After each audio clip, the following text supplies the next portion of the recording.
For 20 years after my father's death, I had a recurring dream that I was driving the back road to my childhood farm just west of the Missouri River in central South Dakota. The dream was sensual and never varied in its pattern or details. I drive north on Highway 47 toward Medicine Butte, a grassy hill that rises from the flat plains. It is a sacred place for the Lakota people and a compass point for me. For a second, the road seems to lead directly into the belly of the butte, and I feel as if I will drive into Earth's womb.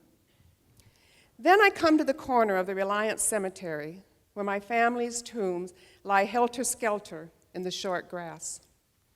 I turn east and drive a gravel road down a small hill past the Reliance Dam, where my father took us bullhead fishing on Sunday afternoons, threading a worm through a hook and casting the line in muddy water. I stood among cattails and reeds, watching the bobber bounce on the water, the sun warm on my back. The road rises to the east. The tires swerve in the loose gravel, and small stones ping against the hubcaps. There is the smell of freshly mown hay. I turn north and drive past the wheat field where I took lunches to my father: bologna sandwiches, snickerdoodles, and lemonade. He rested in the shade of the tractor tire while I crawled up in the combine's hopper and grabbed a handful of wheat kernels that 5 minutes earlier were woven to the earth by spidery roots. The kernels' taste of sun and sod. I turn east again and head toward the intersection of Sunny Hill Farm. I am excited now because in only one more mile, one more turn north, I'll be back where my father waits, where my story began. But when I reach the intersection, the fog rolls out of the ditches and envelops the car. I can see nothing.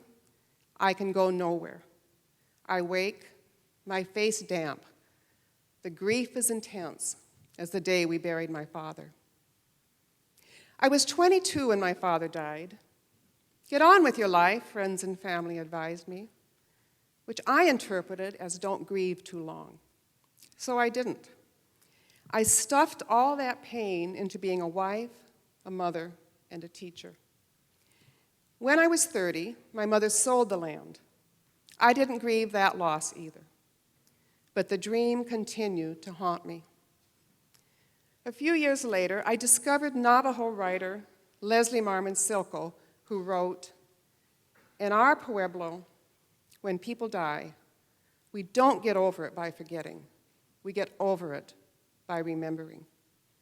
I began to write about my father and that piece of land, stories of place, loss, and healing.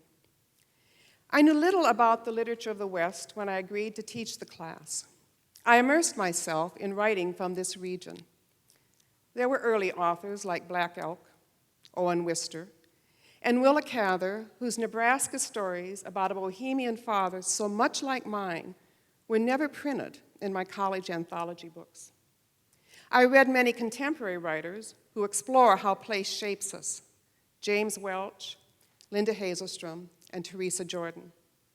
My students, who sometimes felt geographically insecure living in what many call flyover country, were surprised and encouraged to discover the eloquent voices that wrote with love and respect for this place we call home.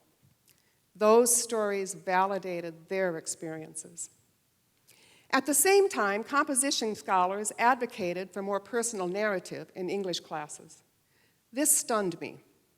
All of my academic writing had been objective, analytical reports on other people's lives, mostly white European men. Using the personal pronoun I was a major sin in composition. The subtext? Nobody cared about my experience and how it shaped who I became or what I thought to be true. My observations had no validity in academia. I soon discovered my students felt the same way. To spark the students' personal narratives, I used the definition of place given by North Dakota author Lois Phillips Hudson. Place is space infused with meaning. Write about a place that is rich with meaning for you, I told them. They wrote and rewrote, shaped and reshaped stories of farms and ranches, of rivers and sloughs, of neighborhoods and communities large and small. In the end, their papers were reflective and polished and insightful. In the end, they helped me to understand my own experience. From Wendy, I learned that even though walking on my childhood farm without permission would now be trespassing, the place still belongs to me, not only in memory, but in all that I learned from that place. No matter whose name is on the deed, she wrote, the ranch will always be where I learned to ride my first horse, drive my first pickup and tractor, and plow my first field. I will always be grateful to that ranch in Lyman County, my first teacher and always my home. John wrote of a lake in southern Minnesota where he and his father fished. I realize now that being on that lake was the only time my father talked to me about something beside chores. Being under an open sky can inspire one to think more deeply about lives. On that lake, my father found the words to tell me his stories. In reading their essays, I remembered lying on the granary roof, the wind whispering and clouds drifting above me. Although some people believe rural folk lead narrow lives, I argue that the opposite can be true. Many urban children look out their windows to a world only as wide as the streets.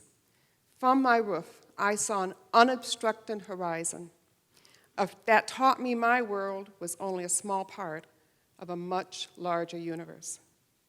My roof offered me the solitude to contemplate how I fit into that larger world. Students at Duke University also struggled to define their place in the university world. Duke conducted a study that involved 40 college freshmen who were not only struggling academically, but were doubting their intellectual strengths compared to the other students at Duke. They questioned whether they even belonged there. The study divided those students into two groups. The control group enrolled in traditional composition courses. The intervention group worked their way toward a personal narrative by watching videos, conducting interviews, and reading essays from students who had also faced challenges in adjusting to college, but were now successfully in their final year. The intervention group wrote their way to a better understanding of who they were because they reflected on where they had been, their families, their landscapes, their challenges. At the end of the semester, 20% in the group that did not write personal narratives had dropped out of Duke, compared to only 5% in the intervention group who had edited their narratives to focus on their strengths. They realized through their writing that their experiences bent towards success. They now knew they belonged at Duke. I once belonged to a piece of land. I was displaced from that land, and for years I felt sad and disconnected. But I found my way back through the stories I wrote. For Isaac Dennison once said, "All sorrows can be borne if you tell them as a story." And my story is in that muddy fishing pond, and in the taste of wheat, in the fragrance of green alfalfa. It is in the pebbles of a gravel road, and my father leaning against a tractor tire. I quit having the dream, and I no longer need to drive back roads to my childhood farm. Writing helped me to see that although I had been abruptly separated from a place and a person I cherished, the land is embedded in me.